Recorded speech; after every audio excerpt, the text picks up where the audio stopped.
Не, это не пры мне. Такое не. Гэта я мілы анцімонік прывёз падарунак. Заўваж, і нам Адкуль? ніколі ніякіх падарункаў не прывозяць. Яна З аддала Вены. табе найлепшыя гады свайго жыцця, сярожа, цані гэта.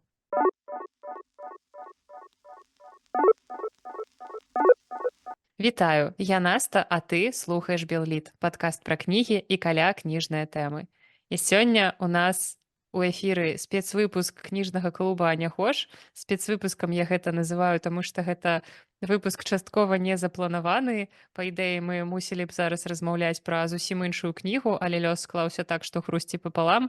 І сёння Наста і сярожа глядзяць на мяне, жуюць чарэшню, здзекуюцца з Мгм. мяне сваёй чарэшняй, якой у мяне няма. І сёння мы будзем гаварыць пра адну вельмі важную для нас усіх кнігу. Я спадзяюся, што для Мілая. вас она такая ж важная. І з якой жа такой нагоды мы тут сабраліся? Клуб ананімных кінгаголікаў у зборы.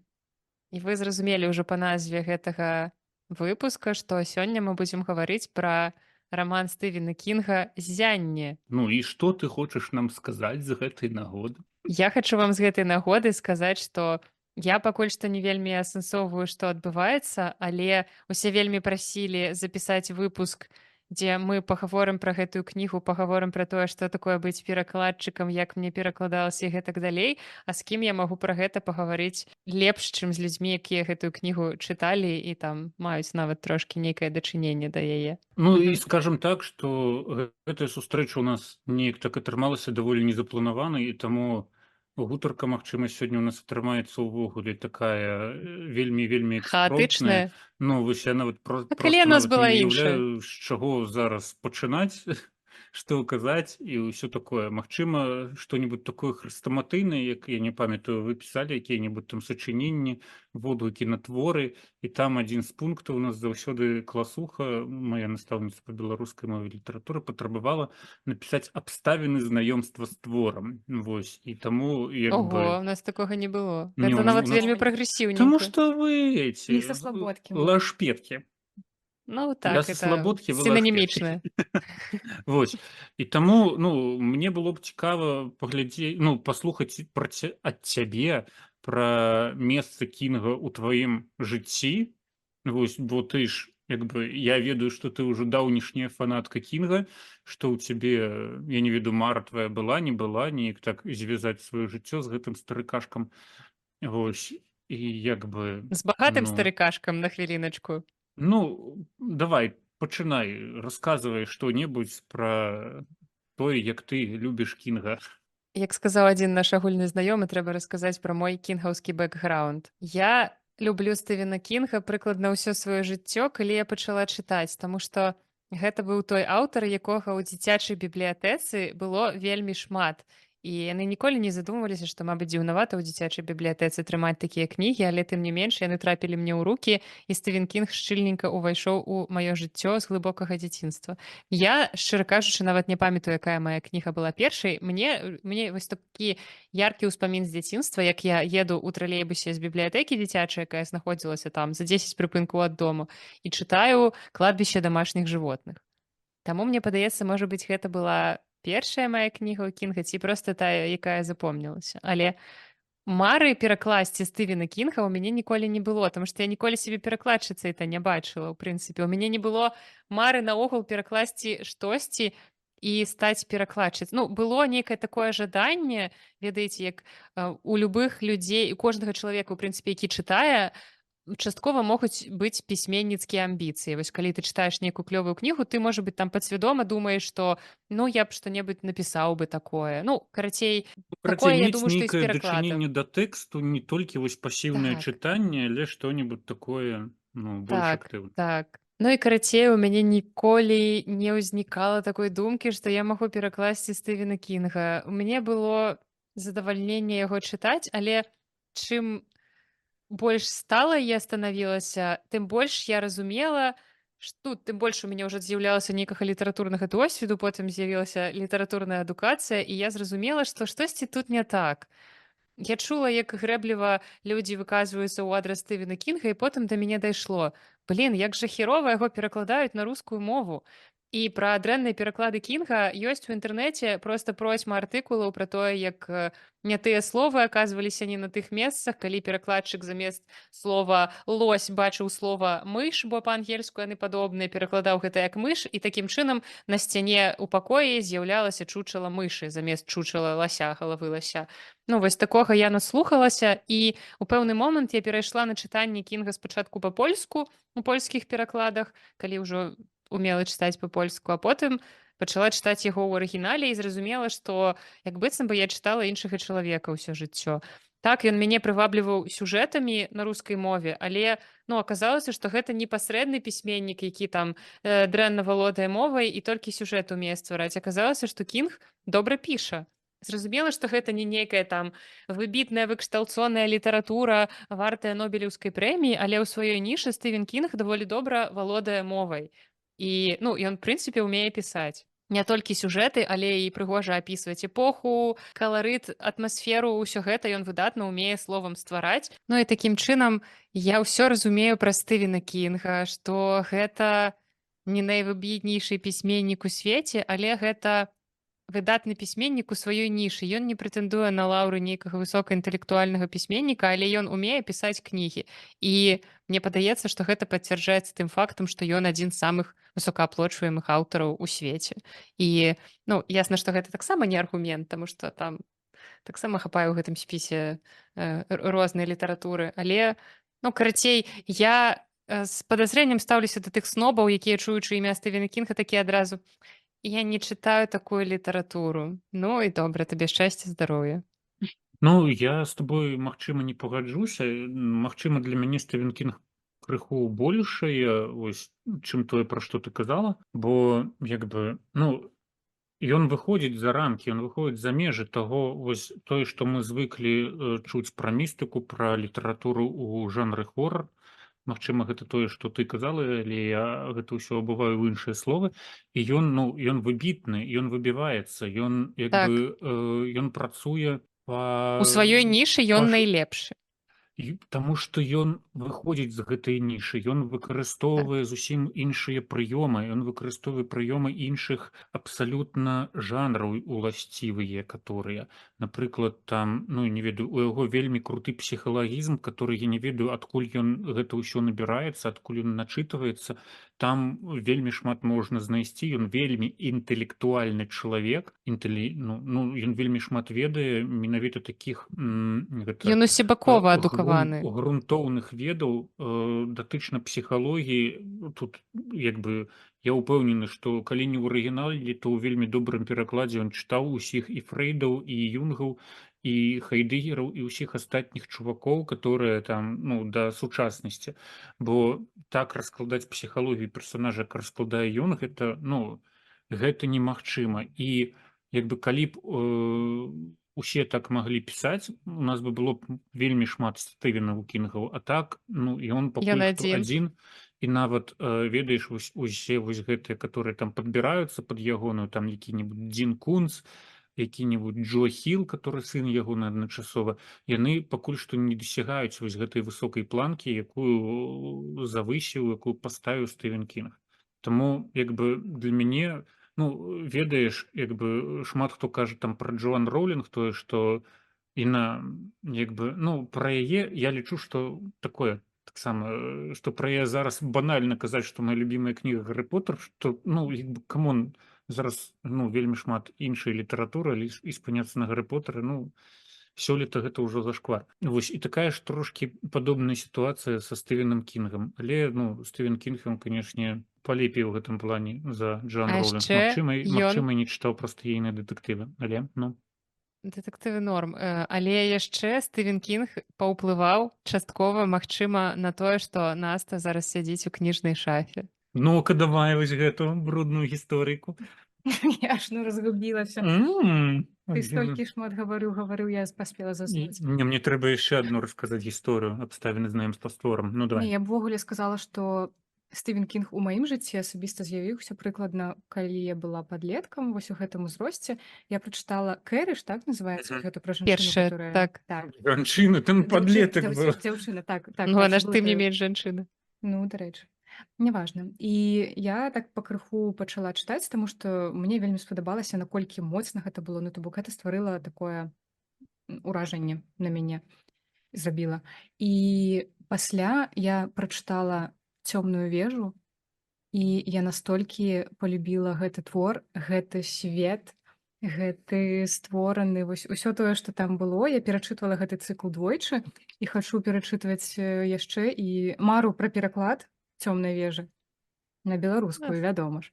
Вось, і мы пра гэта таксама з Сярожам гаварылі.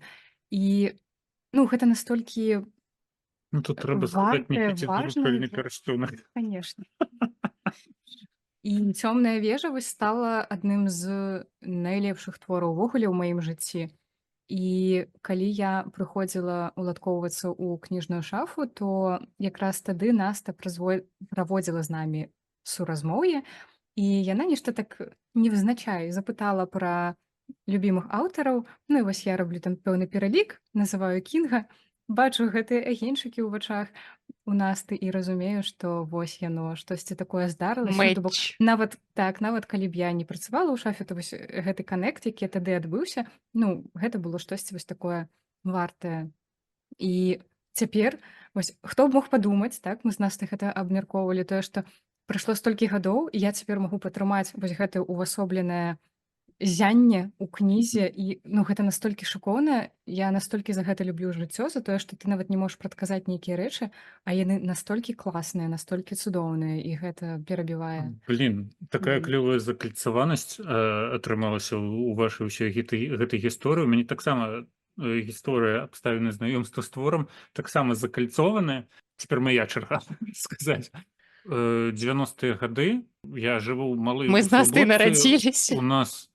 У нас по тэлевізору паказваюць толькі 2 каналы, і ў тыя часы пачынаюць па УРТ, па расійскіх каналах прабівацца вось гэтыя агучаныя вось гэтыя фільмы, і там пачынаюць паказваць фільмы па творах Стывена Кінга, Лангальеры.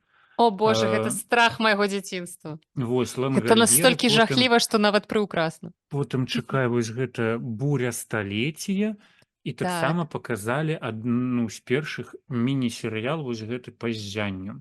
О, І это я не ведаеш, бачыла. ну ён, дарэчы, вельмі клёвы, і мне ён падабаецца тым, што там няма знакамітых актораў. Бо калі ты Няма глядзіш Джека Нікалсона, ты хацеў сказаць. так, калі ты глядзіш ззянне Стэнлі Кубрыка, ты адразу бачыш Джека Нікалсона. Джек Нікалсон, ну такі чувак, Мая ён Можна любоў. перакрыць. не, ты адразу разумееш з першага кадра, што ён там з'едзе з глузду. Паехаўшы. Не, ну сур'ёзна, там Ну, Джека у яго Нікалсона на твары ну напісана. так, у яго вось Тыпаж. такі выгляд, у яго такі тыпаж, як ты Гэта сказала. РП Макмёрфі з над гняздом зязюлі таксама такі Магчыма, абсалютна магчыма. паехаўшы. Так. Таму тут адразу з першага кадра ён Прыкрываеш нешта. спойлерыць Мгм. усё, абсалютна ўсім сваім выглядам. А у вось гэтым міні-серыяле, дарэчы, там 3 серыі, там ну вельмі класна тое, што акцёры не, ну як гэта сказаць, не Не знакамітыя, засвяціліся. Мгм. мала вядомыя, і там, скажем так, Уэнді яна прыгожая. Ну, прынамсі, як я лічу, яна прыгожая. Бо у фільме Стэнлі Кубрыка, ну, скажем так, на аматара. Дарэчы, я пакуль перакладала, перачытвала і разумела, што як шмат нейкіх такіх дробных нюансікаў, якія не супадаюць, і чытаючы гэтую кнігу, я складвала ў галаве вобраз Уэндзі вельмі прыгожай, сапраўды такой Мгм. светлай жанчыны, як сын яе апісваў яе гэтай сукенцы.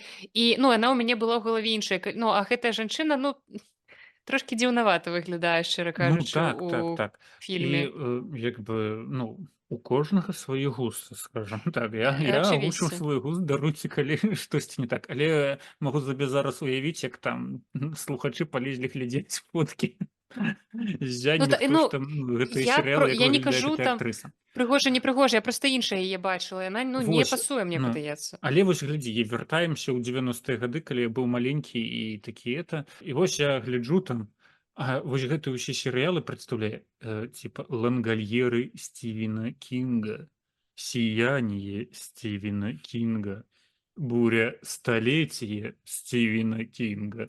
І ты такі, Добра, што не блін, вось такім вось голасам. ну, і ты такі, блін, ты Хто ахіраваеш такая з гэтых гэтая Стівена фільмаў, Кінга? уразлівы там колькі мне 12 ці колькі гадкоў было. Ты вось вот такімі вось вачыма сядзіш, гэта ўсё глядзіш, і ты хочаш даведацца, хто ж такі Стывен Кінг. Кіпі не мацеры. Вось. Але ты ў але ты жывеш у Але ты ў слабодцы, Слабодцы. і ў цябе у нашай сельскай А бібліятэцы хацела бы жыць на такога Манхэттене. шчасця, як у цябе ў тваёй дзіцячай бібліятэцы у нас не было. Але я карацей пачаў як бы засіжваць тыя у нашай бібліятэцы, і там я знайшоў вось гэтыя часопісы Нёман. Гэта беларускі часопіс літаратурны, который выдае на рускай мове вось усе там розныя творы. І нейкія ці то 80-е, ці то 90-е гады там 3 нумары былі, у якіх упершыню на савецкай прасторы друкавалася ззянне Стывена Кінга. І я тады шчаслівы схапіў усе гэтыя 3 часопісы. Цёця Ліда тады працавала бібліятэкаркай, і яна мне дала іх пачытаць, і я проста на тыдзень праваліўся, калі сядзеў. Я тады даведаўся, малы, што такое АА, што такое ананімныя алкаголікі. Вось, бо там суправаджаліся таксама зносак, многа было каментароў. Вось, ну, тады ж усе чытачы былі недасведчаныя. І як бы маё Усе былі першае алкаголікі. маё першае знаёмства з Кінгам вось было менавіта вось гэта часопіснае беларускае выданне, хоць і на рускай мове. Вось, і зараз такая сабе закальцаванасць, калі мне давялося вярнуцца зноў да гэтага твору, да гэтага твора, ну вось да гэтага твора, і як бы І стаць яго найлепшым у свеце рэдактарам. ну магчыма Чалавекам, так. які апусціў маю самаацэнку яшчэ ніжэй, хаця здавалася б куды. Ну, насамрэч, я жартую. Не Але ведаеш, мне спадабалася рэдагаваць, таму што я быў такі вольны трошкі ў сваіх выказваннях. і, дарэчы, гэта вельмі моцна адчувалася, бо калі ты працуеш з іншымі людзьмі, як рэдактар і як ну, карацей, часцей як рэдактар, то ты ўсё роўна скаваны нейкімі межамі камунікацыі, бо не заўжды гэта твае блізкія сябры. Ну, І гэта таму пытанне калі Сярожа ветлівасці і дзелавых вось гэтых Так. перамоў. Ну, а-ля дзелавых, так. Так, гэта ну ёсць нейкія там шаблоны камунікацыі, і ты ад іх не адыходзіш. Але калі Сярожа пісаў праўкі мне, можна напісаць цэлую асобную кнігу, у якую скласці. Я фатаграфавала і дасылала, потому што гэта было ну, гэта тое, што дапамагала мне ў нейкай ступені, таму што Сярожа ўздымаў мне настрой. І калі ты ну, вельмі шчыльны такі момант быў я не ведаю, як это назваць. Вельмі пільна даводзілася працаваць над тэкстам літаральна там за апошнія тыдні перад тым, як ён адправіўся ў друк, як заўжды гэта жопа гарыць, даруйце. І ты і так напружаная, і тут вось ты прям напружаная такая ўносіш гэтыя праўкі, неяк сама сябе абзываеш дрэннымі словамі, маўляў, божа, ну як я магла гэты момант прапусціць, ну я ж рэдактар, ну ё-маё, сорамна. А потым Сярожа ўстаўляе некую такую штуку, і ты сядзіш і проста пачынаеш рагатаць. Проста нястрымана рагатаць. І трохі так адпускае. Таму вось гэтыя нейкія такія ўставачкі, калі Сярожа, у мяне быў нейкі сказ, можа быць, крыва сфармуляваны, там не вельмі малявалася карцінка таго, як адбываецца, калі апісвалася штосьці такое, што людзі робяць. І Сярожа пачынаў разбіраць проста па словах гэты ўрывак і казаць, ну вось ты сабе ўяві, там яна робіць гэта і гэта, як гэта магчыма? Я сяджу, уяўляю і кажу рэальна, што так. Гэта дзіўнавата. Таму вось у гэтым плане Напрыклад, каб не быць іншы галаслоўным, досвед. мне такое вось засталася ў галаве такі прыклад, як ты калі перакладала, там было ў англійскім варыянце, што маленькі дзіцёнак, галоўны герой Дэні, 5 гадоў дзіцёнку, ён пабег па прыступках, і па-англійску было taking 2 steps, то бок робячы крок, ну, пераскокваючы праз прыступку. Але па-беларуску гэта, ну, як бы, ну, не гучыць. І ў цябе было напісана пераскокваючы праз 2 прыступкі. Вось, ну, ты прывязаная так засталося, але карцінка малюецца зусім іншая, што ну, у англійскім варыянце насамрэч ён тады taking 3 steps, ну, то бок беручы 3 прыступкі. Я такі сяджу, думаю, блин, ён же ж малы, у яго як бы ножкі кароткія. Ну, ногі кароткія, іх не хопіць вось гэта размаху нагі, каб на 3-ю ступеньку наступіць. Я не памятаю, што мы там, ну, я гэта распісаў по-моему, табе гэтую карцінку і я не памятаю, што мы там вырашылі, магчыма, пераскокваючы Пераскокуючы праз, не, здаецца, здаецца, пераскокваючы прыступкі просто вось такім макарам зрабілі, ну, як бы Вось хто адышлі будзе чытаць, ад знойдзе лічбаў. гэтае месца і зразумее, пра што вядзецца Вось, гаворка. ну але ж гэта ну такое душнільства славеснае, которое вось без яго ніяк асабліва я лічу, калі ты толькі пачынаеш перакладаць. Так, Мне яшчэ яно запомнілася, як Сярожа прыходзіў у шафу, калі там працаваў і таксама вось дзяліўся гэтымі момантамі. Таксама вось я думаю, што калі ты чытала каментары, ты чула гэты голас. А ён тут часам абсалютна. агучваў, вось маўляў, ну ты ўяві, да, ён дастае нататнік і пачынае мне тлумачыць гэты, як гэта называецца, час у сказе, ну то бок як дапасаваць усе словы, каб яны вось акурат так, як мае быць было. Альбо вось запомнілася найбольш мне, мабыць, пра ліфт. Там як гэта ў арыгінале, калі тата гэтага хлопчыка падкідваў уверх, і ён крычаў нешта з Гульня ў некалькіх ліфце ён складоў. гэта называў. Так, і ну то бок гэта гучала працягла, то бок ён падкідвае і ён можа расцягваць гэтыя склады, і гэта гучыць раўнамерна, да, заканамерна. А ў цябе там было проста штосьці ліфт, і гэта не кладзецца на тую карцінку, як вось палёт сам, то бок на Мгм. слова ліфт, як быццам бы не хапае гэтага палёту, і Сярожа прапанаваў ліфт едзе. То бок расцягнуць вось гэта таксама канструкцыю Мгм. гэтую моўную. І здавалася б, такая дробязь, ты пра гэта ніколі не падумаеш. Я разумею, наколькі ўжо у Сярожы ёсць вось гэты перакладчыцкі досвед, бачыць нават, не ведаю, уяўляць, да, тое, што ты магла прапусціць, а ён ужо гэта трошкі лепш Не, можа тут заўважыць. я нават не ведаю, гэты перакладчыцкі досвед ці не. Я просто чытаў твой тэкст, і я, ну, першыя там, не памятаю, 100 старонак я чытаў, не зазіраючы ў арыгінал. Это потым я пачаў ужо зазіраць. Мне просто было цікава гэта гучыць па-беларуску. Ну і, вядома, я не сквапіўся на розныя Ну, але каментары. гэта якраз сведчыць пра досвед рэдактара, які мусіць ведаць шмат розных рэчаў у розных сферах і думаць пра тое, пра што, магчыма, чытач ніколі не задумаецца, і калі там пакінуць гэта як было, то чытач не зверне на гэта ўвагу, але ўсё роўна трэба выконваць сваю працу Вось добра. я не памятаю, вось зараз мне ўспомніўся момант, калі я там табе таксама па знаку пакідаў, што там была нейкая алюзія на хронкі гнева Стейнбека.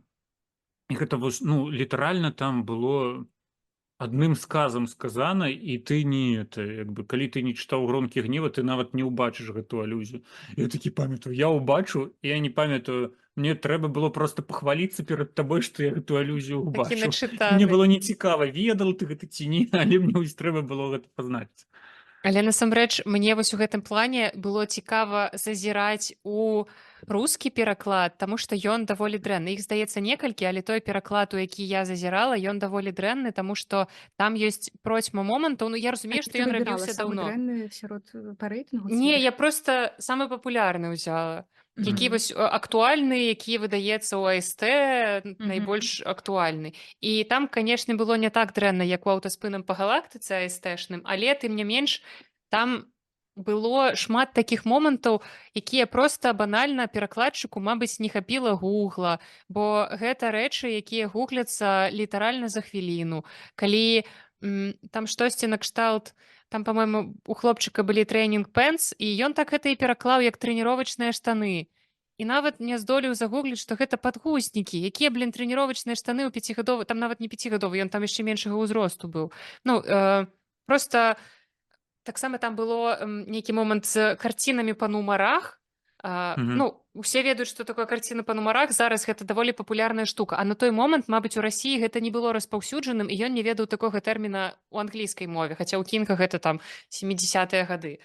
І, ну, карацей, такіх шмат нюансаў. Я не кажу пра нейкую агульную якасць перакладу, што там персанажы размаўляюць як высакародныя доны. Там як бы даволі адукаваны галоўны герой, ён все ж такі пісьменнік, ну, прынамсі, там штосьці піша, спрабуе ў гэтым кірунку, плюс ён выкладчык, настаўнік, ён чалавек даволі адукаваны. Жонка ў яго таксама не самая такая, але яны размаўляюць як нармальныя звычайныя людзі. Там ёсць людзі, якія размаўляюць з пэўнымі асаблівасцямі кшталту Хэлларана, цемнаскурага мужчыны, які мае свой пэўны, ну, дыялект, як мы гэта назовём. Гаварок. Гаварок, так, о, гаварок, дарэчы, добрае слова. Але ніхто там не размаўляе як высакародны, высокаадукаваны Дон.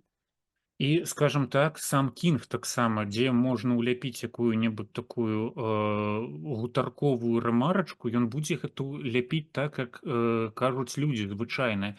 Вось гэтае упрыгожванне ён вельмі любіць ушпіндзёрваць. І ну, мне вельмі падабаецца, што ты таксама не спынялася, і як бы там, дзе трэба было там нават прагучаць груба, ты гэта ўсё ляпіла. Вось.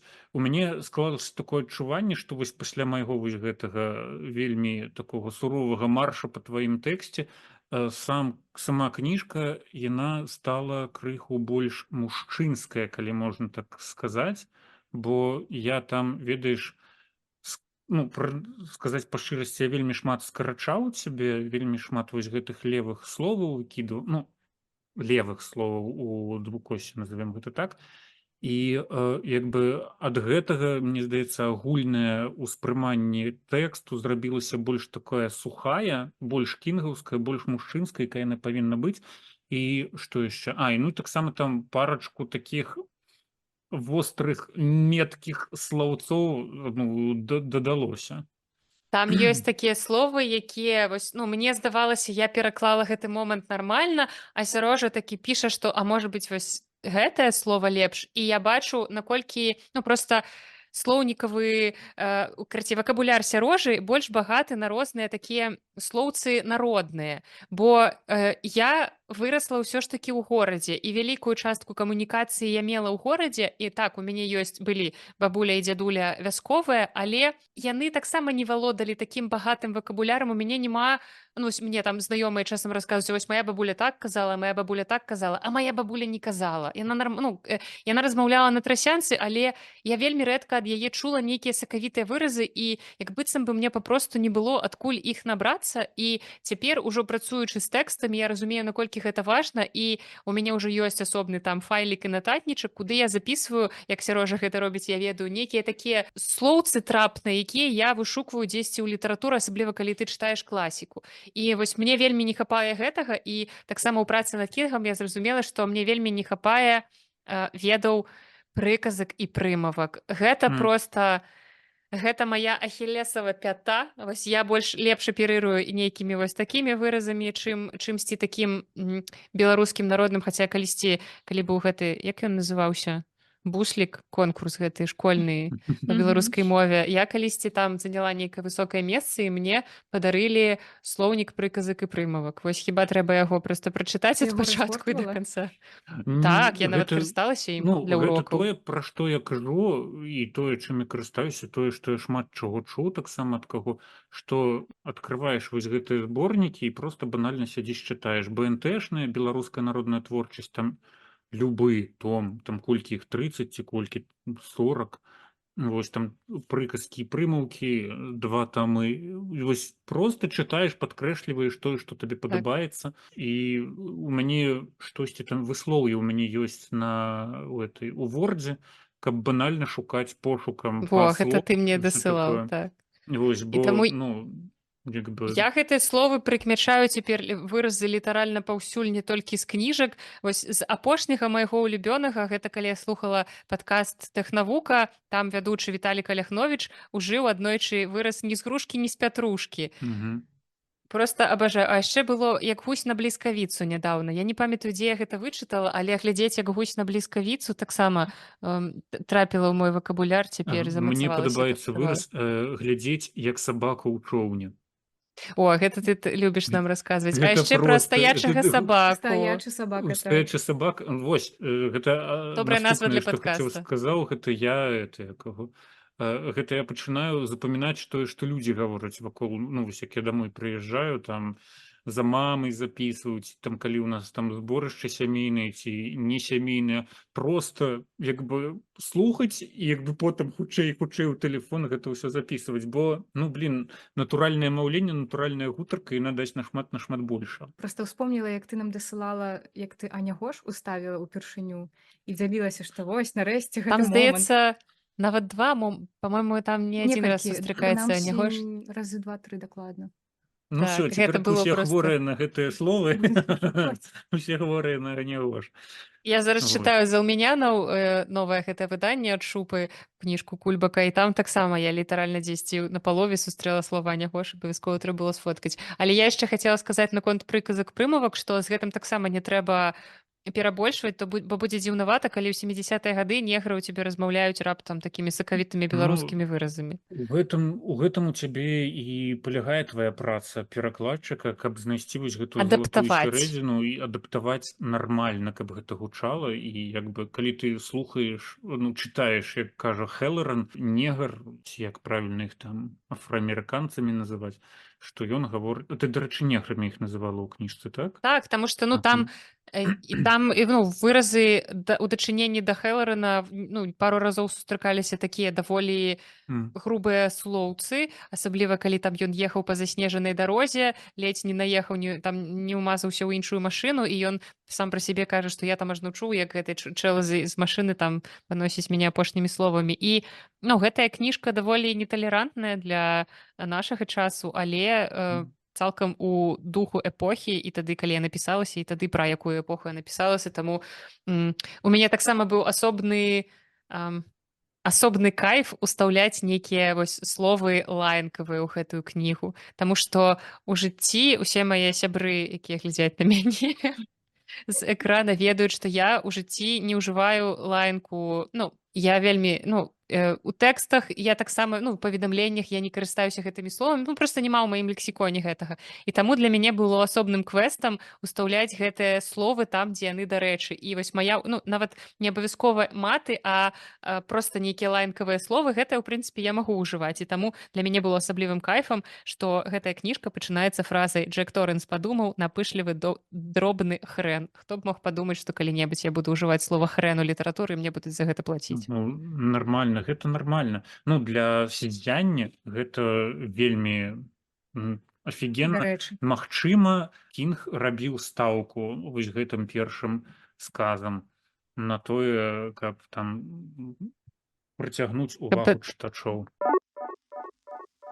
Вось мы трошкі пагаварылі пра сам працэс перакладу просто тут вельмі цяжка казаць нешта дакладна таму што ну гэтых момантаў вельмі шмат якія хочацца згадваць як там сама знаходзіш нейкае трапнае слова ці сярожа там штосьці падказвае і у мяне быў адзін такі момант калі я зразумела што я магу вельмі вольна абыходзіцца з тэкстам гэта быў момант калі як бы зразумела што беларуская мова і англійская мова адрозніваюцца і можа быць у беларускай мовы крыху больш нейкіх выяўленчых магчымасцяў і калі ты бачыш у арыгінале слова ну там выраз little hand і потым ты разумееш што гэта рука дзіцёнка і ты можаш напісаць не рука а ручка і гэта ўсё І гэтага змяняе ў будзе тваёй дастаткова, так? свядомасці так і гэта просто вельмі шмат уплывае ну што ты можаш вось такімі дробязямі ўплываць на тэкст такія нюансы якіх няма ў арыгінале у іх як бы hand і hand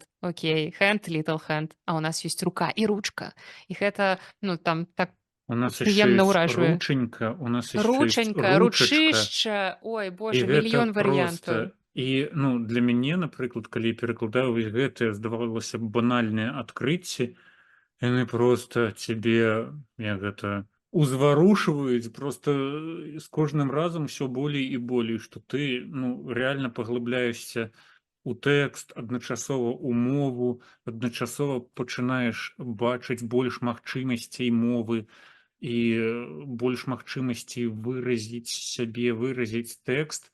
І, блин, ну гэта вельмі офігеннае адчуванне, якое ты не хочаш, з якім ты не хочаш расставацца і з якім хочаш дзяліцца ну, з іншымі. І калі ты Кайф. так Ну Ну так. так, атрымліваецца, што нешта, што недаступна звычайным людзям у пэўным сэнсе. Ну, мне хочацца, каб гэта было даступна. Ну, але ўсё роўна, напэўна, перадаць усю гэтую гаму тваіх перажыванняў, калі ты вау, знайшоў трапнае слова там ці нейкі выраз. Не кожны чалавек, не кожны чытач сябе зразумее. Таму што мы трацім, скажем так, больш часу, ну, на старонку мы трацім больш часу, чым звычайны Больш чытач. рэсурсаў, так. так чым Вось. чалавек калі чытае гэтую Чытач кнігу там ну, за хвіліну, а мы там, ну не ведаю, гадзіну сядзім над гэтай Месяц. старонкай. Ну, магчыма і так. Не, ну ёсць там словы, над якімі ты рэальна думаеш, ты ўжо пераклаў старонку, ўжо пайшоў далей наступная глава, але там ёсць нейкі момант у папярэдняй главе, які цябе не адпускае, з якім ты жывеш і які ты прыдумваеш толькі, калі ты ўжо даперакладаў кнігу і там пачынаеш яе рэдагаваць. Калі ты Ну, сядзіш у прыбіральні, вось тады акурат такія варыянты Азарэнне. прыходзяць. у цябе былі моманты, калі табе снілася нешта звязанае з перакладам? Мне былі моманты, калі мне снілася ўжо пасля таго, як кніга адправілася ў друк. Вось падчас перакладу я не памятаю нічога такога, але калі кніга пайшла ў друк, мне прыснілася праз пару дзён, што кніга выйшла і ўсе пачалі яе засіраць.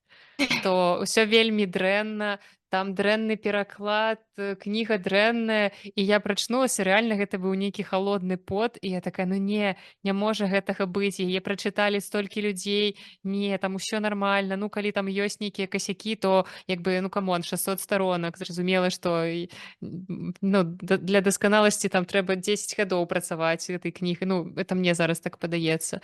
Але ну так мабыць, я трошкі адпусціла потым гэты тэкст і ён прайшоў роўна. Але яшчэ я ўспомніла, як Сярожа, калі пачаў вычытваць тэкст, ён мне сказаў, што там у пачатку яшчэ відаць, як я моцна прывязаная да тэксту арыгінальнага і што я там не адступаючы, вось чаму даводзілася, як сказаў Сярожа, выкідаць шмат непатрэбных слоў, што я вельмі баялася, умоўна там гэта ж Стывен Кінг, у сэнсе я выкіну гэтае слова, у сэнсе ну там не патрэбнае. І тут вось гэта якраз момант для асэнсавання таго, што наколькі розная беларуская і ангельская мова і наколькі шмат ты можаш сабе дазволіць у перакладзе. Сказаў Сярожа, што потым далей адчуваецца, што я ўжо трошкі разняволілася.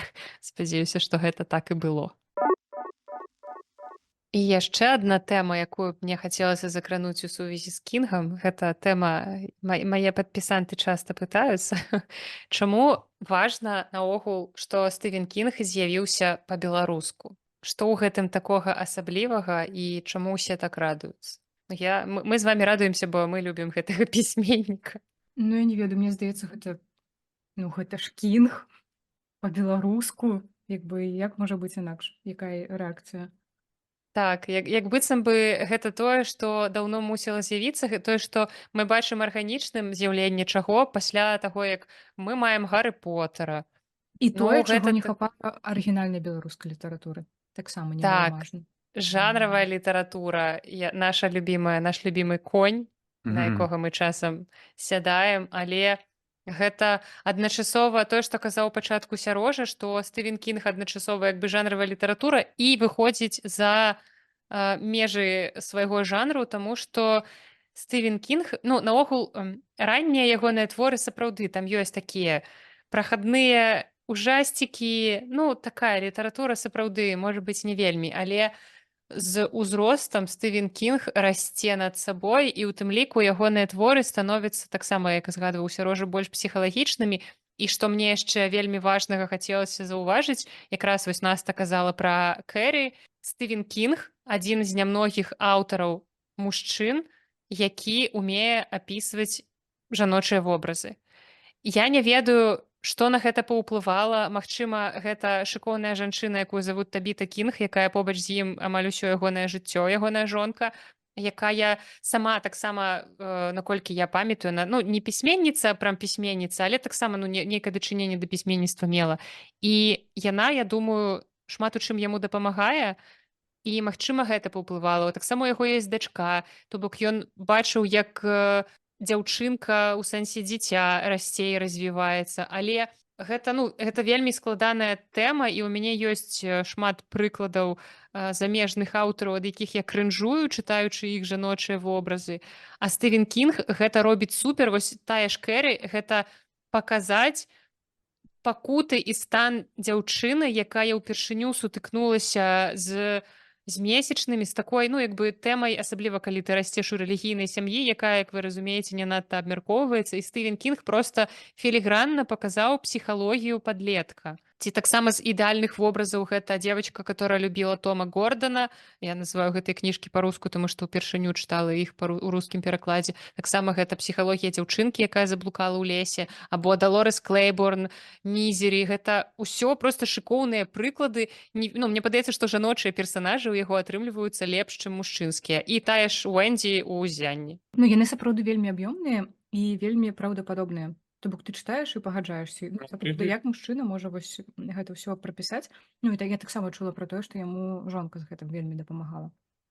Карацей, Вось. суперкаманда ў іх атрымліваецца. Але калі вяртацца, напрыклад, да вось гэтага асноўнага пытання, чаму кінг патрэбны для беларускай літаратуры, бо гэта нешта само сабой такое зразумелае, што кінг павінен гучаць там на розных мовах, бо гэта такі вельмі адукаваны пісьменнік. Чым больш ты ведаеш, тым больш ты можаш у гэтых тэкстах убачыць. Чым больш у цябе жыццёвы досвед, тым больш ты таксама можаш гэта ўсё ўбачыць. Я ж кажу, калі я малы, першы раз чытаў Стывена Кінга, клёвая жахалка, клёвае такое ўсё, дзвіж, саспенс вось гэты. А цяперака, калі перачытываў вось твой пераклад, мне, ну, я убачыў зусім нешта іншае. Я ўбачыў вось гэтыя аб'ёмныя тлустыя персанажы. Убачыў, як Кінг умее працаваць з іх развіццём, як ён можа паказаць вось гэтае павольнае Нагнятанне атмасферы. Вар'яцтва. павольнае спаўзанне чалавечай псіхікі, чалавечага розуму ў нешта такое вось, у нейкую адчайдушную прорву, цямрэчу, адкуль ты не вырвешся. Ён настолькі філігранна, настолькі такімі, ведаеш, дробязямі паказвае вось гэтае працэс, калі ты з'язджаеш Вар'яцееш. глуздамі, вар'яцееш, як гэта адным словам, звар'яценне можна назваць. Хай будзе так, звар'яценне. Як згадвалася ў кнізе «З'ехаць з катушак» там было. Вось просто, ну, гэта не проста з'ехаць з катушак, гэта, ну, адны вось гэтыя сцэны з вось гэтымі Барам? фігурамі з танцы. з жываплоту, гэта проста. Як ён паказаў, Кінг, здаецца, такая простая штука, але яна вельмі моцна ўздзейнічае на цябе, як на чытача. Вось гэта менавіта мяне, ну, новым позіркам, глянуўшы на Кінга, на гэты твор зварушыла вось мяне цяпер. І ў гэтым плане я лічу, што беларускай літаратуры зноў пашанцавала, што першы Кінг, які з'явіўся па-беларуску, гэта было менавіта «Зянне», менавіта гэты твор. Бо гэта такая візітоўка своеасаблівая кінгаўская, которая, ну, цяжка ўявіць сабе Кінга, Твор пісьменніка. спалучае ў сабе і вось гэтыя жахі, за які, ў прынцыпе, Кінга завуць каралём жахаў. І яна спалучае ў сабе псіхалагізм, пра які мы гаворым. То бок гэта не нейкая там папсовая гісторыя, дзе чалавек звар'яцеў, пачаў усіх мясіць. І гэта сапраўды складанае даследаванне тэмы сям'і. Гэта кніга, якая ў апошні час можа быць вельмі актуальная ў сувязі з ковідам, калі людзі аказваюцца разам на замкнёнай прасторы, і нават калі ім падаецца, як сам казаў галоўны герой у пачатку твора, што, ну, мы адукаваныя людзі, мы знойдзем чым заняцца, у нас ёсць кніжкі, у нас ёсць тэлевізар, як бы мы не пазабіваем адно У ад нас таго. ёсць малаток для рака. І так хочацца сказаць «Sweet Summer Child» проста, але гэта такі твор, які даследуе шмат розных аспектаў нашага жыцця. Для мяне ён яшчэ быў асабліва важны гэтай тэмай алкагалізму, таму што гэта пытанне, якое мне цікавае. І, ну, карацей, ён настолькі ўсёбаковы і настолькі, як быццам бы не састарэлы, ну, гэта ўсе тыя пытанні, якія турбуюць людзей і цяпер, і, ў прынцыпе, ну, падобныя рэчы адбываюцца ў сем'ях і цяпер. І таму, ну, як бы цудоўна, што гэта быў менавіта гэты твор, хаця, ну, напрыклад, калі б у мяне там запытвалі, што б ты хацела першым перакласці, я б, ну, дакладна не называла «Зянне» там у першых 3 варыянтах, магчыма. Можа быць, гэта быў бы 3 ці 4. Пра гэта мы пагаворым пазней, пра тое, што я мару яшчэ перакласці з Кінга. І вось у гэтым плане мяне вельмі радуе, што выдавец Андрэй Янушкевіч, што ён усё ж такі прыслухаўся да меркаванне іншых людзей, бо калі калі у яго нарадзілася такая ідэя выдаваць кінга, ён як не спецыяліст па кінгу, ён звяртаўся, прынамсі да цябе, я ведаю, што не звяртаўся з пытаннем, Так. што перакладаць. І ў мяне ён таксама пытаў. У мяне чамусьці быў адказ адзін з зяння і як бы нічога іншага, бо пачынаць кінга, мне здаецца, трэба менавіта з гэтага рамана, бо ён канцэнтруе ў сябе усё гэтую вельмі Усю такая кінгаўшчыну. выцяжка такая атрымоўваецца, ўсё тое, што робіць кінга кінгам, то можна потым далей сустрэць у наступных ягоных творах у той ці іншай манеры, з того ці іншага боку. Я, Усе здаецца, астатнія таксама творы тады хочаш параіла зянне. Мне хочаш ці падаецца, не, калі ён ты ўсё адно запытваў. будзеш параўноўваць у нейкім баку, у нейкай, магчыма, як гэта сказаць, іпастасі, магчыма, ты будзеш параўноўваць гэта ўсё з зяннем, ягоную творчасць наступную, Так, што так, так. незалежна ад таго, напісаў ён гэтую кніжку да зяння альбо пасля. Вось я ў першую чаргу, калі я пачула гэтае пытанне, што лепш з кінга выдаваць, я першым чынам падумала акурат пра зянне, таму што яно адначасова і даволі медыйнае, паколькі ёсць экранізацыя, якая не менш знакамітая, яна абсалютна іншая. Кубрык зрабіў, я ведаю, што кінг не любіць гэтую экранізацыю, і акцёры, якія здымаліся ў ёй, таксама не вельмі любяць эту экранізацыю і не любяць Кубрыка, і тая актрыса, якая грала ролю Уэндзі, яна звар'яцела пасля гэтай ролі, таму што Кубрык прымушаў яе рабіць такія рэчы, Немагчыма, так. просто ж, але гэта відаць на экране, але якой цаной. І таму гэты твор першым прыходзіць да галавы. Я пачынала думаць пра штосьці такое больш папсовае, што таксама ў нас звязанае з экранізацыямі, і гэта мае улюбёныя жарты пра тое, што я не чытаю Стывена Кінга, мне не падабаецца такая літаратура. Окей, якое кіно вы любіце глядзець? Там зялёная міля, пабег з Шоўшанку, і нічога, што гэта Стывен Кінг напісаў. Але зялёная міля яшчэ можа быць трошку палепш, але карацей, гэта тыя творы, у якіх экранізацыя перамагла. І пры ўсёй маёй любові да гэтых твораў, але асабліва вось Ріта Хэйвард або ўцёкі з Шоўшэнку, гэта не такая моцная кніга. Гэта моцная гісторыя, але сама кніга, яна там такая танютка і не асабліва, карацей, фільм зрабіў нашмат больш, і дагэтуль ён там топ-3 кінапошуку, здаецца, на MDB таксама ў нейкіх вышынях. Карацей, глядацкая любоў да гэтых твораў вялікая, але вось зянне менавіта твой твор, які паралельна з экранізацыяй існуе, і чытацкая любоў паралельна з экранізацыяй жыве, таму што там шмат нюансаў. Вось мой улюбёны, усе ведаюць кадр са зяння, дзе Джек Нікалсон сякерай расхерачвае дзверы, і людзям складана паверыць у тое, што ў арыгінале не было ніякай сякеры. Вось гэты вельмі эфектная рэч, якая так крута глядзіцца ў кіно, яе не было ў кнізе. У яго быў малаток для гульні ў раке. Раке — гэта такая разнавіднасць крыкету, я не разбіраюся. Давялося разабрацца, каб гэта нармальна перакласці, але І гэта... потым забыць. Так, все, адразу гэтыя веды выветрыліся. Але малаток для раке выглядае як такая драўляная палка з такім набалдашнікам, у якога ёсць 2 галоўкі умоўна. Прыкладна так гэта выглядае. Карацей, гэта не металічная вострая штука, якая То не бок можа так эфектна. нават у кніжцы ён трапляе вось гэтым малатком там па спіне Уэндзі, Так, і не забівае гэта ж яе, не не рассякае сякера. нічога. Вось. Так. Таму так, але у экранізацыі, которая вось версія, вось гэтая з 3 серый, там менавіта малаток для раке. Вось, малайцы. А Кубрык вырашыў зрабіць гэта больш эпічна і больш Эфектна. відовішчна. І карацей, так, сапраўды складана прыдумаць больш адпаведны моманту твор, якім добра пачаць. І зянне, мне падаецца, яно, нягледзячы на аб'ём, можа ўсё ж такі трошкі пужаць аб'ёмам, але ў той жа час гэта не яно. Вось пачынаць яно, мне падаецца, было б зусім. Так, гэта было б Цёмнай вежай таксама не занадта. пачнёш, бо гэта цыкл. На цёмную вежу, калі пачынаць, то трэба пачынаць адразу, як я мяркую, 2 першыя тамы. Мгм. ну, перакладаць, выдаваць, бо Таму што першы вельмі спецыфічны і можа, першы калі яго не акурат дакладаць, можа так, бо ён гэта абсалютна не але такі, як ён усе ён астатнія. вельмі філасафічны, ён Але вельмі Сярожа сказаў, што не аддасць мне пераклад цёмнай вежы. Я і не, не гэта конечно. не Не. прэтэндую. Я, калі ніхто яшчэ не засталбіў, я сталблю. Так, так. Вось. Таму што я засталбіла іншае.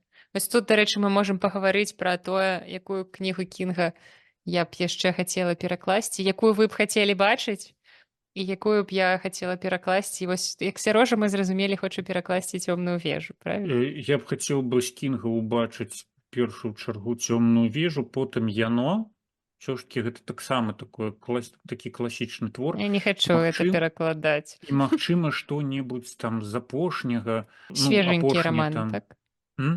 Я маю на ўвазе вось апошнія там колькі 15 гадоў, напрыклад, той же самы 11, 22, 63. Так. Тое ж самае пад купалам. Гэта вельмі Таксама такі вялізная. гэта вялізны раман, ён вельмі шмат каго бесіць, але гэты твор выклікае на такія эмоцыі, на якія не здольны выклікаць, мне здаецца, на такія эмоцыі Нават сядзенне побач з Настай не здольнае, так? мала якія кніжкі могуць выклікаць. І вельмі ў яго, ведаеш, мне падабаюцца творы, которые напісаў пад псеўданімам Рычард Бахман. Вось яны такія, мне здаецца, яны больш сацыяльныя нават. Так, я абажаю ярасць. Так, магчыма, а ярасць ён жа забараніў выдаваць увогуле па ўсім свеце. Таму што Вот. гэта звязана са скулшутінгам, вельмі Мгм. тэмай моднай, і людзі не разумеюць, што не настолькі літаратура здольная ўплываць на жыццё, і як бы ад таго, што ты прачытаеш ярасць Кінга, ты не пойдзеш фігачыць з драбавіка сваіх Але аднакласнікаў. ж, сам Кінг Але ён быў дзіцячая шакаваны псіхіка тым, нестабільна. Так, так. што напісаў у кніжцы, што ўсё адбываецца ў рэчаіснасці. Таму яму было вельмі няёмка, калі гэта ўсё Ну, так. адбываецца. Нібыта Таму пэўная гэта- яго так. адказнасць. Мгм. Так, ён разумее свой уплыў на вось гэтую нетрывалую, незамацаваную дзіцячую псіхіку. І хто яго ведае, што там можа быць. Вось Наста ажывілася на 11, 22, 63, і Вось. вось гэта мая мара. Вось І цяпер магчыма, ужо... так ты можаш праўляць гэтую мару зноў у юніверсе, як бы потым табе Так, знак прыляціць сверху. Магчыма, яшчэ варта было папублікоўваць тое, вось апошнія навінкі, тыя, которые не выходзілі па-руску, але я не ведаю, бо яны не такія, мне здаецца, гучныя, як тое ж самае пад купалам 11, 22, 63. Часу калі яшчэ не выйш- столькі прайшло. Не, калі выходзілі вось гэтыя дзве кніжкі, пра іх гаварылі ўсе, проста ўсе. А тут Слухайте, яму ж шмат гадоў Кінгу. Але не, я чытала... выйшла вось гэта Fairy Tail. Выйшла і неяк так. Ну вось казку я не Ну, таму што чытала, ён вельмі плённа працуе, і калі так шмат кніг у пісьменніка, ты ўжо трошкі, можа быць, нават стамляешся за ўсім сачыць, усё чытаць. Магчыма. Больш калі ёсць вось гэтыя грандыёзныя творы, і яны ўжо сваё зрабілі, то таксама важка гэта перасягнуць. Таксама трэба згадаць твор супрацьстаянні, который The Stand па-англійску Сама агромная. называецца. Гэта, гэта зусім як гульня іншы тронаў, усе, каго ты любіш, памруць. Гэта абсалютна іншы Кінг. Так, там псіхалагізм, усё гэта прысутнічае, але ты не чытаеш гэта як літаратуру жахаў, як нешта такое. Ты чытаеш апакаліптычны твор, і як бы ён быў вельмі дарэчы падчас ковіду, бо гэта нейкае Так, такое усе яго пачалі тады чытаць. Ва ўсіх падборках там топ літаратур пра нейкія катастрофы, пандэміі, вось гэта ўсё абавязкова паўсюль было The Stand. Так. Таму вось такое. І магчыма, я не ведаю, дарэчнае будзе пытанне ці недарэчнае да цябе, Наста, як больш прыбліжаная асоба да пана я. Вось, ці чакаць беларускаму чытачу там наступнага Кінга, ці ёсць такія якія-небудзь задумы? Як асоба прыбліжаная да пана я, як чалавек працуе ў выдавецтве, я магу сказаць, што як такіх планаў няма. Я ведаю, што ўсе, калі падыходзілі да мяне на старце продажаў, пыталіся, што там наступная, якая там наступная. Я кажу, што зараз я працую над іншай кніжкай, наогул не Кінгам, але пра Кінга планаў няма. Зразумела, што хацелася б, як сказаў Сярожа, выдаваць тое, што не з'явіцца на рускім кніжным рынку, таму што Стывен Кінг забараніў сябе друкаваць па-руску, перакладаць. І варта звярнуцца ў гэтым кірунку, але зноў жа таксама проста слепа перакладаць чарговы новы твор, які ён напіша, не варта. Ну, мы не можам сабе такога дазволіць, бо зноў жа ён можа не стрэліць. Это можа быць штосьці прахадное, цалкам верагодна, бо ну, не кожная кніжка Кінга ідэальная. Але прынамсі на нейкія там апошнія творы, якія неяк сябе зарэкамендавалі, мне вось з апошніх згадваецца, напрыклад, інстытут або кніжка пад назвай пазней. Вось гэта тыя творы, якія я чытала з апошніх і пра якія я магу сказаць, што гэта ну так, той самы Кінг. Гэта не шэдэўры, але ну, гэта вартая літаратура. І калі раптам у мяне хтосьці спытае майго меркавання, што выдаваць наступным, то ну, моя мара, так, як я ўжо сказала, гэта 11-22-63. Гэта той Кінг, у якім няма жахаў. Тут нічога жахлівага. Гэта хутчэй фантастычны раман, не раман жахаў, не хорар. Гэта фантастычны раман з вялікай працай, праробленай Кінгам у гістарычным плане. Ён даследаваў вельмі шмат дакументаў. Гэта кніга, звязаная з забойствам Кеннеді, пра тое, як школьны настаўнік вяртаецца ў мінулае, каб прадухіліць забойства Кеннеді. І Кінг вельмі шмат даследаваў гэтую тэму, і гэта вельмі відаць, як ён моцна пагружаецца ў гэтую тэму. І ну, гэта, мабыць, мая улюбёная кніга Кінга. І я б, канешне, хацела папрацаваць з ёй. Яна таксама, мне здаецца, будзе дзесьці такога ж памеру, як і ззянне, але ну, гэта прымальны памер. Ну, і для мяне гэта ўжо не выглядае так страшна, бо, камон, рабяты, я дэбютавала перакладам на 600 сторонак. Я нібыта ўжо нічога не баюся ў гэтым свеце. Бо, Мне ну, падабаецца, пачынаюць... гэта ўжо прыняла, што я дэбютавала, я перакладчыца, ай-ой-ой-ой. Раскажы, колькі тебе часу ўсё пайшло? Гэта заняло, ну, такія тэхнічныя рэчы. Пачала перакладаць, у мяне ёсць гэты момант зафіксаваны на фота. Ад моманту, калі перад Новым годам у мяне Янушкевіч спытаў, ці буду я гэта перакладаць, і мне хацелася... Тады я яшчэ не ведала той цудоўнай фразы, якую вывучыла цяпер. Гэтая фраза гучыць як «пыташ дзіка часра в лесе». Вось гэта калі ў цябе запытваюць штосьці типа відавочнае, і ты вось адказваеш гэтай фразай. І ад гэтага моманту да там падпісання дамовы ўсяго гэтага прайшло пару месяцаў, і дзесьці 7 сакавіка я на той момант вось прыляцела ў Будапешце, была 10 тыдзень. Так, з 2023 я пачала пераклад. У меня есть фота, дзе я сяджу на сваёй кухні, якая ператварылася часова яшчэ ў падкаставую студыю. І у перакладчыцкі куточак, вось там я пачала перакладаць, а скончыла, мне падаецца, дзесьці, таксама у мяне ёсць гэты момант зафіксаваны, але я не памятаю дату, дзесьці у лістападзе, у сярэдзіне, ці нават ці раней, чым у лістападзе? Не, ладно, пачакайце. Але гэта, канешне, тэмпы дзікія, у цябе такі марафон атрымаўся, што, блін, я не ведаючы свае тэмпы, я б, мабыць, я прасцягнуў бы надоўга гэта, надаўжэй. Так, секундачку, зараз я вам скажу дакладна. Я просто таксама, у мяне была святочная вячэра ў той дзень, калі я скончыла пераклад. Гэта было 18 лістапада 2023 году. Гэта цудоўная... Чаму не 22 лістапада? Не ведаю. Лазанья была з прафітролямі і гарбатай. Вось, моя прыгожая вячэра святочная. Ну всё. Але... Цяперака ты абавязана кожны свой праект сканчаць лазанняй і прафітролямі. Ну, добра, гэта не так і страшна, у прынцыпе, я думаю, што я пацягну. Але, ну так, гэта адбылося даволі хутка, і мне падавалася, што на такую кнігу, ну, прынамсі, людзі, калі чуюць, запытваючы, колькі ты гэта перакладала, і калі я ім агучваю, што там, типа, 7-8 месяцаў, яны такія, о, ніфіга сабе.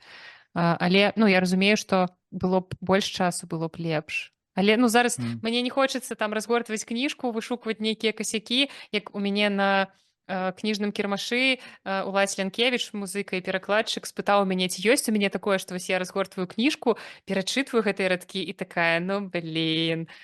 У мяне было такое, калі я разгарнула кніжку, што... Ну, але не было, ну, блін, я разгарнула, чытаю такая, ну, норм. Ну, здаецца, ок, типа, што, ну, адчужэнне ў цябе ёсць ад тэксту? Мабыць, яшчэ не, але мяркую, калі я пачну яго перачытваць, а я думаю, што я пачну яго перачытваць, і яно з'явіцца. Трэба трошкі зараз пачаць займацца іншым перакладам, каб ужо іншы тэкст быў, моя галава іншым была занятая, каб я чытала гэтую кнігу проста як першы Стывен Кінг, нават першы афіцыйны Стывен Кінг па-беларуску. Вось я задумалася пра гэтае словазлучэнне нядаўна, Бо мне падаецца, што былі пераклады Кінга на беларускую мову, прынамсі апавяданняў, якія дзесьці друкаваліся. Я ўпэўнена, што гэта мусіла быць. Ну, яны былі Я табе неафіцыйныя, зразумела.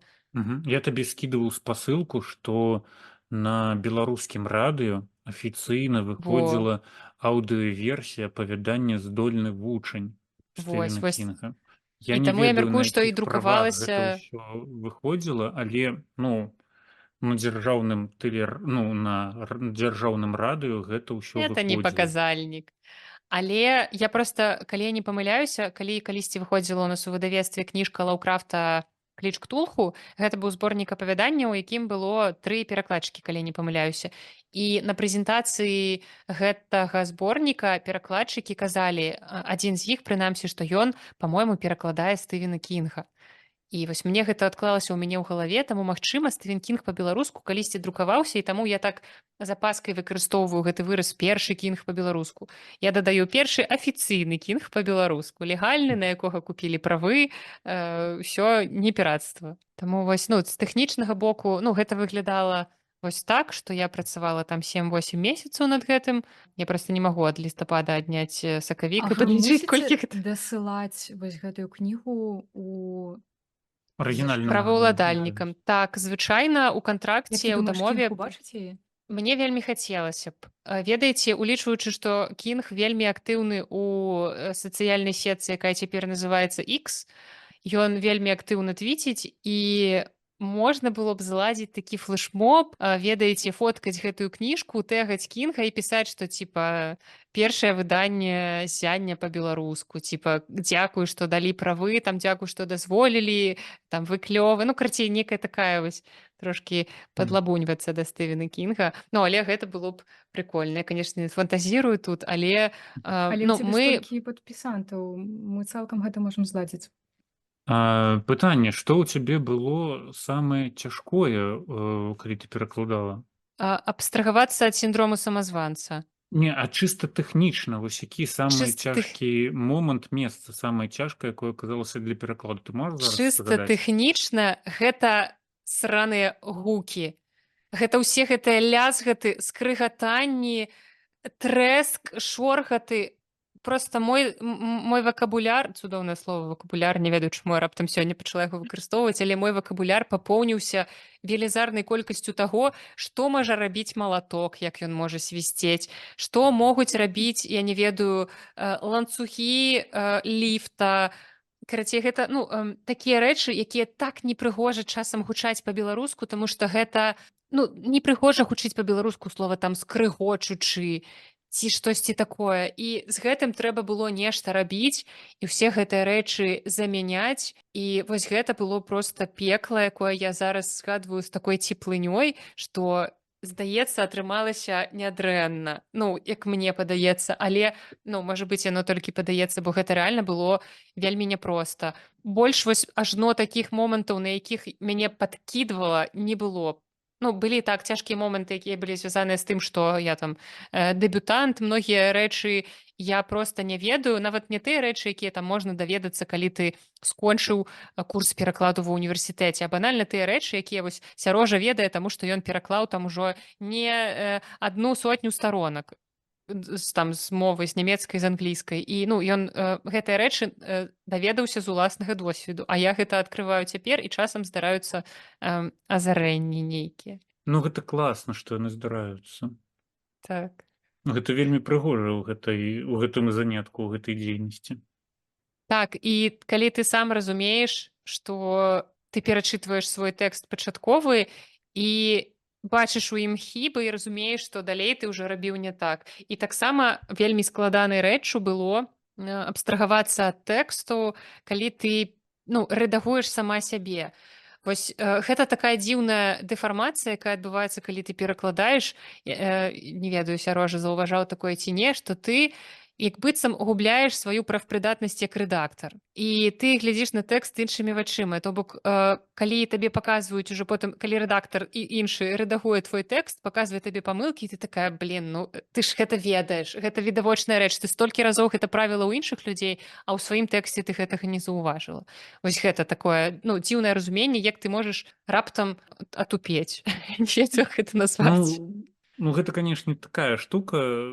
Усё завязана на дэдлайнах, і ты проста па-чалавечы, псіхалагічна ты не можаш аддаліцца ад гэтага тэксту, бо ты Падняцца пакуль над сваімі перакладала, слабасцямі. не, пакуль ты гэта перакладала, ты прырасла да гэтага ўсяго, і табе цяжка, табе кожнае слово дарагое там.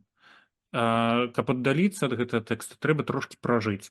Вось там месяц, паўтара, два. І толькі потым вось вяртацца да самарэдагавання, і тады рэальна ты будзеш бачыць нашмат больш. Ёсць, канешне, розныя такія трукі, калі ты падманваеш сваю свядомасць. Я ведаю дакладна, што некаторыя, калі перачытваюць самі сябе, яны мяняюць, напрыклад, шрыфт, О, гэта мяняюць ты мне там, раіў, так. мяняюць таксама, як яго Разрадку, гавораць. там всякія міжрадковыя інтэрвалы. Так, вось гэта ўсё. Некаторыя нават мяняюць колер літар, каб яно адразу вось усё гэта мянялася. Для мяне самае цяжкое было, я проста не ведаў, як гэта спраўляцца з вось гэтым усё. Для мяне самае цяжкое было нават вось на фазе рэдагавання, самае цяжкое было курсівы. Я табе таксама Ой, пра гэта пісаў, бо гэта, страшная рэч. канешне, гэта было нешта нейкае. Бо, скажам так, у англійскай Яно мове там і засталося. Я табе так скажу. яна вельмі што? Яно там і засталося, кажу. Курсівы. Ну, большасць курсіваў там і засталіся. Всё, это страшная рэч, так. Ну, я М, спадзяюся, ніхто не зверне э, ўвагу. Ну, а цяперака я агучу. Так. Вось. Там у Кінга ёсць, як мы потым, калі рэдагавалі, усё падзялілі на групы. Англічане, калі яны хочуць выдзеліць пісьмова які-небудзь лагічны націск у сказе, яны выдзяляюць гэта слова курсівам. Беларуская мова прыемная вуху тым, што ты можаш парадкам слова, ты можаш выдзеліць галоўнае слова, лагічнае слова ў гэтым сказе, напрыклад, паставіўшы яго на апошняе месца, альбо там іншыя якія-небудзь ось фенціфлюшкі, якімі ты можаш вось вылучыць гэтае слово, каб адразу кідалася вось тваё мысленне на яго. У англійскай мове ўсе гэтыя словы выдзяляюцца курсівам. То бок я прытрымліваюся таго меркавання, што калі ты можаш гэты лагічны націск выдзеліць з парадкам словаў, то выдзяляеш і нафіг тыя курсівы. Але у Кінга яшчэ ёсць курсівы, которые ён выдзяляе асобныя думкі персанажаў, і Так, ёсць яны яшчэ часам у дужачках падаюцца. ёсць Бо там вельмі курсівы, шмат которые у дужках стаяць. І вельмі ты шмат такі: падзей адбываецца ў «Тваю галаве мать!» персанажу. І ты не разумееш, якой канцэпцыі трымацца, якую выпрацаваць увогуле канцэпцыю, чаму гэта так. І вось як вырашылась гэтая задача, мілы сэрцу чытач 74,90 злотых, і вы даведаецеся. можа дазнацца, прачытаўшы Ну так, выкшталцоны так. пераклад Это тое, кніжкі чым я гэтай не на ганаруся ў беларускую гэтым мову. перакладзе. Так. Ну, нічога, магчыма, ты там перачытаеш, і наступнае выданне гэтага перакладу будзе ўжо з патрэбнымі табе курсівамі альбо адсутнасцю іх. Ну, калі хтосьці пачытае і ў кагосьці зачэпіцца вука, таксама давайце пішыце Насце, макайце яе носам. Яна ўсё выправіць. Ну, з Кінгам усё ясна, што планы такія падвісшыя, ці ёсць яшчэ і што-небудзь такое ў бліжэйшых? Давай, здзіўляй нас, і мы будзем Спытаўся ужываць Рожа, як быццам не ведае. тое, што мы Так, тое, што што гэта мы вельмі новая для здзіўлены. вас О інфармацыя. Боже, якая абсалютная новая для мяне інфармацыя, невядомая мне. Выдавец дазволіў, так што я магу казаць. Мы яшчэ нідзе пра гэта не пісалі так урачыста, але, здаецца, дамова падпісана. Я не ведаю, я іх не падпісваю, я проста чыста выканаўца. Вы ўжо чулі не раз, вы, у сэнсе вы, хто сядзіць насупраць мяне праз экран, і вы, хто слухае гэты падкаст, чулі мае захапленні кнігай, якая стала адной з найлепшых у мінулым годзе. Гэта сучасны раман сучаснай амерыканскай аўтаркі Рэбекі Куанг, які называецца Yellow Face. Я столькі расказвала пра тое, якая гэта клёвая кніга, што яна мне так спадабалася, што яна вельмі актуальна, і гэта тая літаратура, якую варта перакладаць на беларускую мову, таму што яна адлюстроўвае бягучы літаратурны працэс. Я, напрыклад, не ўпэўненая там, што яна застанецца ў гісторыі літаратуры, стане нейкай там класікай, але Гэта не значыць, што яе не трэба перакладаць. Гэта тое, што папулярна цяпер, яна літаральна ў кожнай кнігарні ў любой краіне свету на мову, якой яна перакладзеная, яна паўсюль у топах. Яна атрымала на днях брытанскую кніжную прэмію. І карацей, гэта кніга я ўжо агучыла Yellow Face, і яе ўжо я марыла перакласці. Таму што І да чаго ты падводзіш? Ну і і мы яе будзем выдаваць. Я яе зараз перакладаю. О-хо-хо-хо! Так, Фальшывіш. так. Ну, сказала Ты хто? Гэта такі момант, калі чаму я не марыла перакласці Кінга, бо на той момант я яшчэ не была перакладчыцай. Таму ў мяне не было ніякіх амбіцый на гэты конт. Але цяпер я вось нядаўна пару дзён таму літаральна асэнсавала, што гэта ж калі ў мяне там запытваюць цяпер там Наста, апарайце нам для нейкага пратала 5 кніжак там такіх. Я ж магу цяпер пісаць не проста Наста Карнацкая, філолаг, літаратурны аглядальнік. Я цяпер магу пісаць Наста Карнацкая, перакладчык ці перакладчыца, я яшчэ не вызначылася з гендернай прыналежнасцю. Але гэта такое нечаканае ўсведамленне. Вось. Ну і цяпер ужо як перакладчык я ўжо мару штосьці перакласці і мару гэта прям такое гучнае слова, як быццам бы няма іншых кніжак больш значных, але гэта тое, што я вельмі моцна хачу перакласці і тое, што я перакладаю. А ты сябе ўжо ловіш на такіх думках, што чытаючы нешта альбо проста прыгадваючы кнігі, якія ты чытала, думаеш ужо пра сябе, што вось гэта б я таксама пераклала і гэта пераклала і гэта хачу. Ёсць такія нейкія заметкі для сябе? У мяне было нават цікавей, бо вельмі даўно я пачала, чытаючы кнігі ў арыгінале.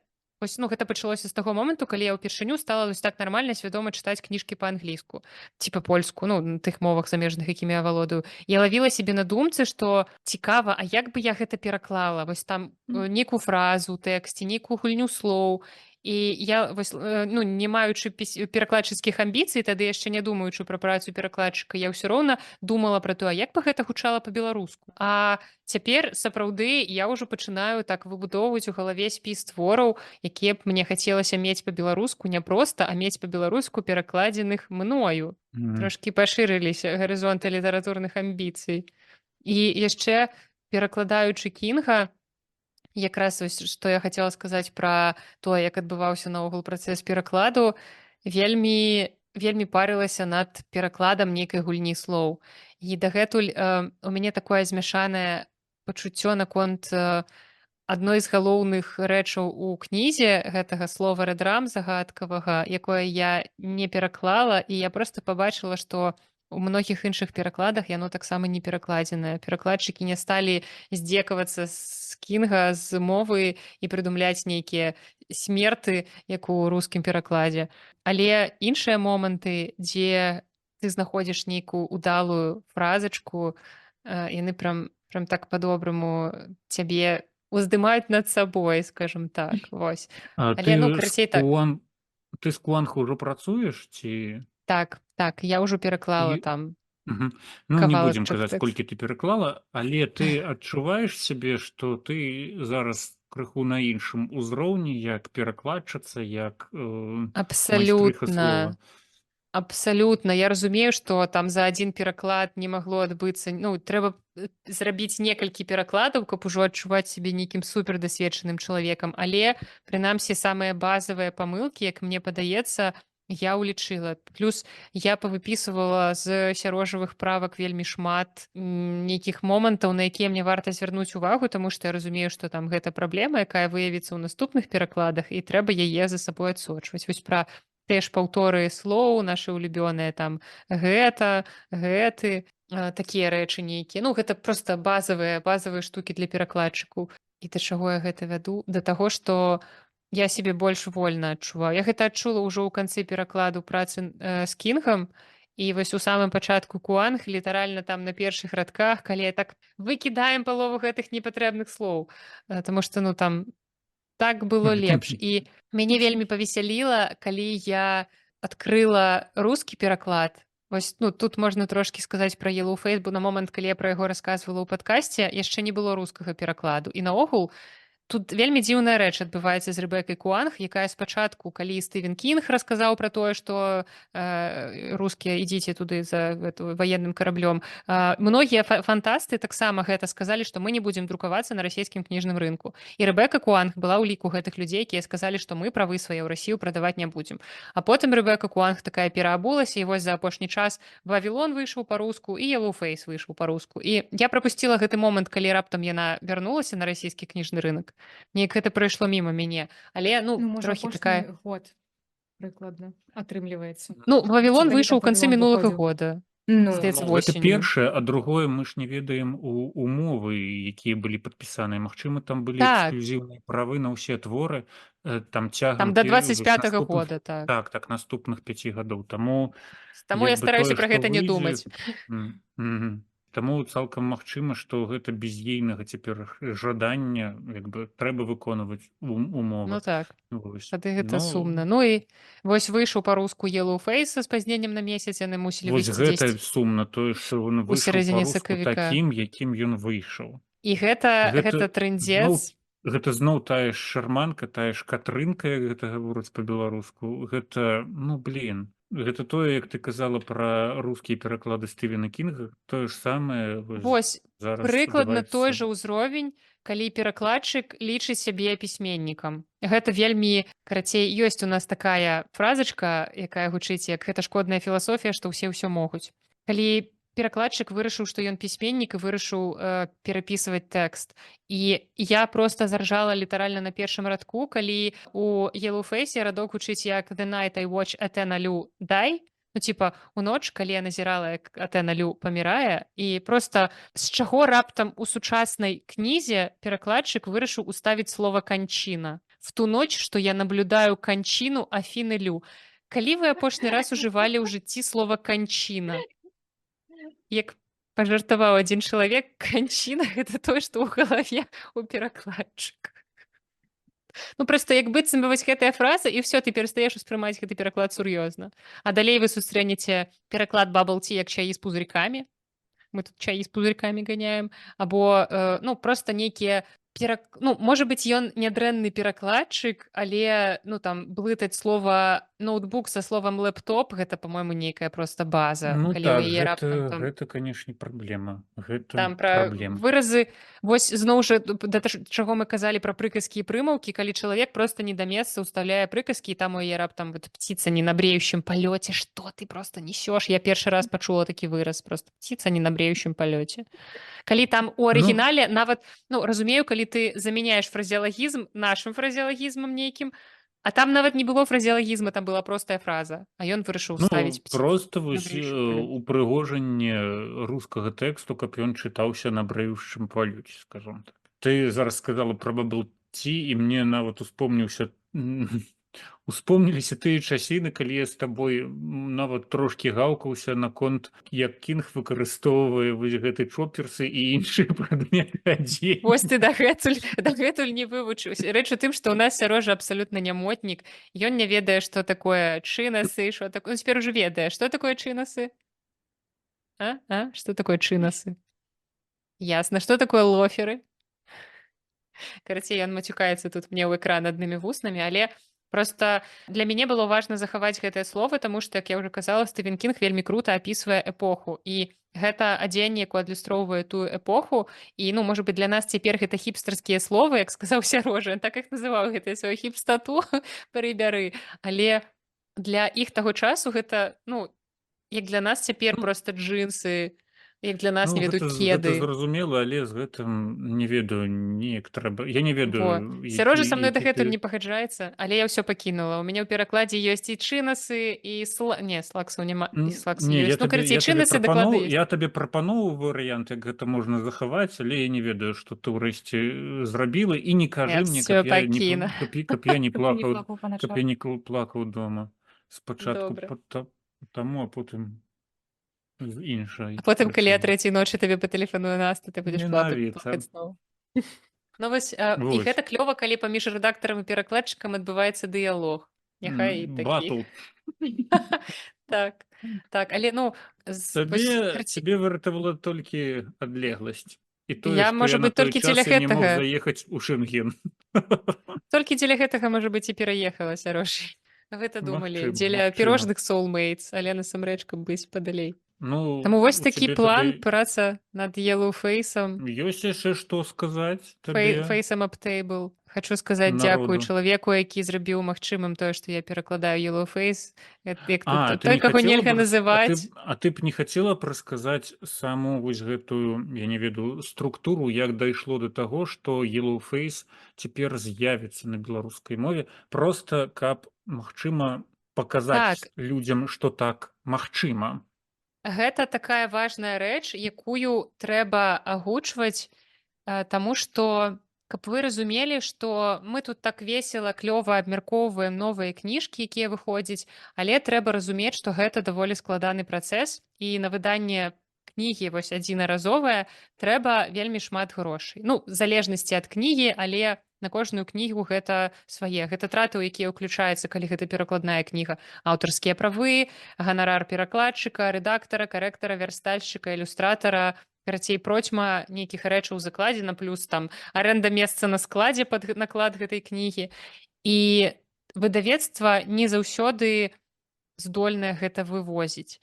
І таму ёсць такая крутая рэч, як або мы можам гэта назваць інвестыцыяй, або гэта можа быць проста, я не ведаю, падарунак выдавецтву. Я не ведаю, якімі тэрмінамі тут аперыраваць. Карацей, калі вы маеце мару, каб па-беларуску з'явілася нейкая кніга, і вы маеце сродкі, вы можете прыйсці ў выдавецтве і сказаць: рабяты, вось вам грошы, я хачу, каб па-беларуску з'явілася, я не ведаю, што мы там сёння згадвалі, гронкі гневу Стэнбека.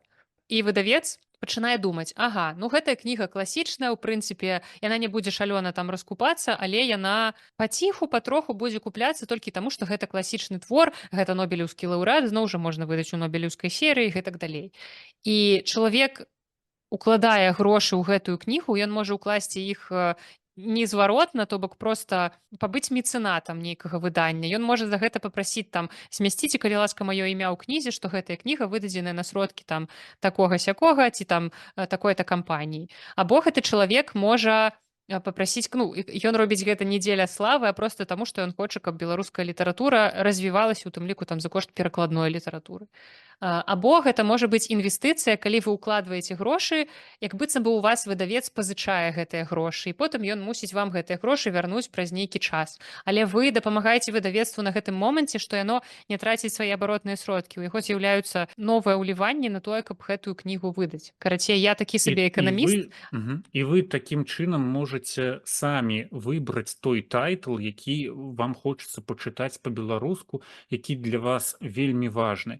І вось, ну, як бы кажучы простымі словамі ўсё, што сказала Наста, то бок грошы вам вернуцца. Як бы ідзе вы гэтыя Калі вы грошы гэтага захочаце, так, я не ведаю, пад падушкай там 2 у гады, слоіку. яны ў слоіку. Гэтыя грошы могуць, ну, пабыць пэўны час у выдаўца, ён іх як бы выкарыстае, яны З'ездзіць на Мальдзівы. абярнуцца, і вось гэтыя, груба кажучы, ну, умоўныя $100 вам вернуцца назад, вы іх атрымаеце.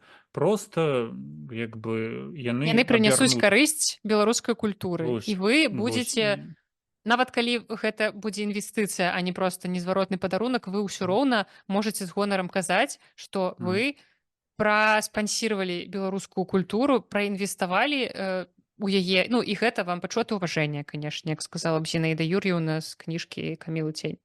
Таму як бы мы не заклікаем нікога вось хапацца адразу за свае гаманцы і там shut up and take my money, але магчыма, калі як бы такія думкі вас калі-небудзь наведвалі, задумацца, ну, паказаць, што гэта рэальная схема. З гэтым Бо многія можна проста не працаваць. ведаюць, што такое магчыма, што гэта так проста, і насамрэч гэта не заўжды вельмі вялікія грошы. Калі там у вас няма гэтых грошай, вы можаце там скааперыравацца, ну, карацей, умоўна гаворка вядзецца не пра сотні тысяч даляраў, а пра там некалькі тысяч. За там, не ведаю, 5, 6, 7 тысяч даляраў можна выдаць перакладную кнігу.